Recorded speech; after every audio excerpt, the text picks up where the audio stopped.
08011020 dari Prodi S1 Fisika.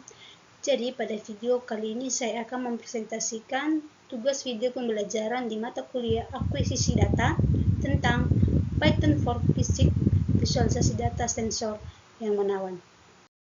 Nah, langsung saja kita akan masuk mengapa Python ini penting di dalam visualisasi data. Python ini telah menjadi alat yang sangat powerful untuk analisis dan pemrosesan data dalam fisika eksperimen dengan sintaks yang intuitif dan ekosistem library yang kaya. Python ini memungkinkan fisikawan untuk mengolah data sensor dengan efisien dan akurat. Visualisasi data memainkan peran krusial dalam memahami pola, deteksi anomali, dan mengidentifikasi tren dari data sensor fisika. Grafik informatif ini akan membantu untuk mengomunikasikan temuan dengan lebih efektif. Statistik menunjukkan bahwa Python kini telah menjadi pemrograman utama dalam riset fisika modern, yang dimana ini digunakan di laboratorium dan institusi penelitian di seluruh dunia untuk akuisisi dan analisis data eksperimen. Adapun beberapa library utama di Python ini, yang pertama itu ada Matplotlib, yaitu library plotting fleksibel untuk membuat grafik dasar hingga kompleks, ideal untuk visualisasi data sensor time series dan eksperimen fisika. Yang kedua ada Seaborn dan Plotly, di mana Seaborn ini menyediakan visualisasi statistik yang estetis. Sementara Plotly memungkinkan grafik interaktif dan dashboard dinamis untuk analisis data sensor. NumPy dan Pandas, yaitu NumPy untuk komunikasi numerik dan pada data besar, sementara Pandas untuk manipulasi dan pembersihan data sensor dengan mudah dan cepat. Nah, sekarang kita akan membahas apa saja jenis-jenis sensor ini di dalam fisika. Yang pertama, ada sensor suhu, di mana thermocouple mengukur suhu berdasarkan efek Seebeck. Cocok untuk rentang luas. RTD atau Resistance Temperature Detector memberikan akurasi tinggi untuk pengukuran presisi di laboratorium. Yang kedua, ada sensor tekanan dan cahaya. Sensor tekanan mengukur gaya persatuan luas untuk eksperimen fluida. Fotodiode dan LDR atau Light Dependent Resistor mendeteksi intensitas cahaya untuk eksperimen optika. Yang terakhir ada akselerometer dan sensor magnetik, di mana akselerometer ini mengukur percepatan dan getaran untuk analisis dinamika. Sensor magnetik atau Hall effect mendeteksi medan magnet untuk pemetaan dan karakterisasi material. Next, kita akan masuk di teknik visualisasi data, teknik visualisasi dasar untuk data sensor. Yang pertama ada line plot dan scatter plot. Line plot ini visualisasi data time series seperti perubahan suhu sensor terhadap waktu. Sedangkan scatter plot menampilkan korelasi antar variabel sensor untuk analisis hubungan data. Yang kedua, ada histogram dan heat map, di mana histogram ini menunjukkan distribusi frekuensi data dari sensor untuk identifikasi pola. Sedangkan heat map itu adalah representasi visual data second-D dengan gradasi warna untuk pemetaan intensitas. Nah, selanjutnya kita akan masuk di bagian contoh studi kasus.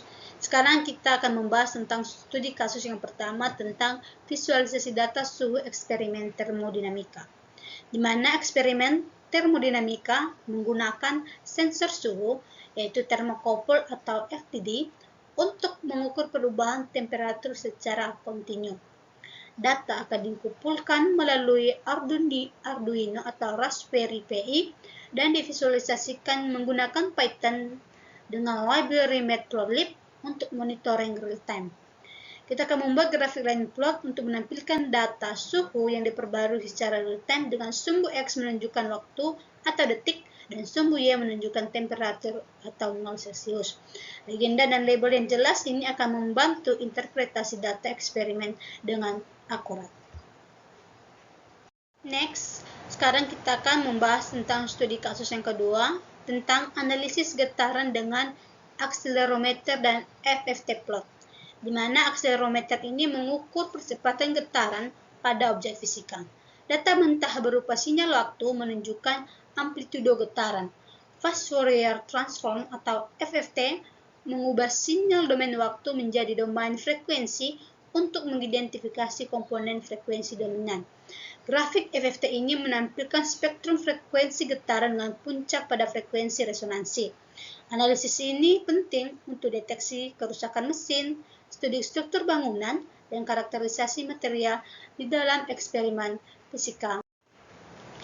Nah, di studi kasus yang ketiga, kita akan membahas pemetaan medan magnetik dengan counterplot, di mana eksperimen ini menggunakan sensor magnetik atau Hall effect sensor untuk memetakan distribusi medan magnet di sekitar magnet permanen atau elektromagnet. Data dikumpulkan pada grid koordinat XY, kemudian divisualisasikan menggunakan counterplot untuk menunjukkan variasi intensitas medan secara spasial. Counterplot memungkinkan identifikasi cepat area dengan medan kuat dan lemah melalui gradasi warna yang intuitif. Next, kita akan membahas tentang tips membuat visualisasi data sensor yang efektif. Di mana langkah pertamanya yaitu pilih warna yang tepat dan color brand friendly. Yang kedua, ada label dan satuan yang jelas.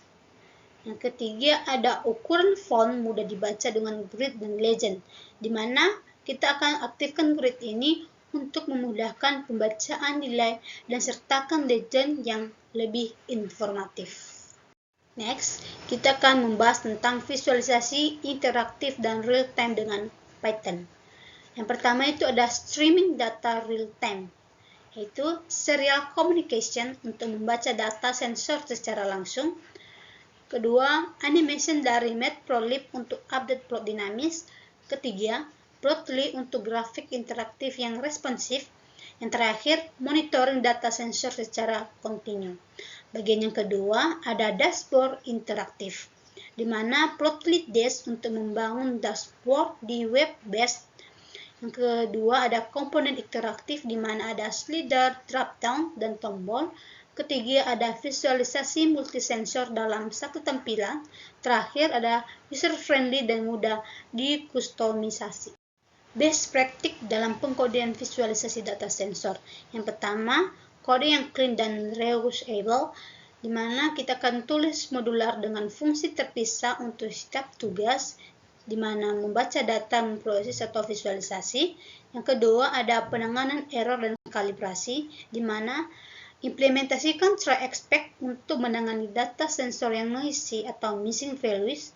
Lakukan filtering data dengan moving average atau low pass filter sebelum visualisasi.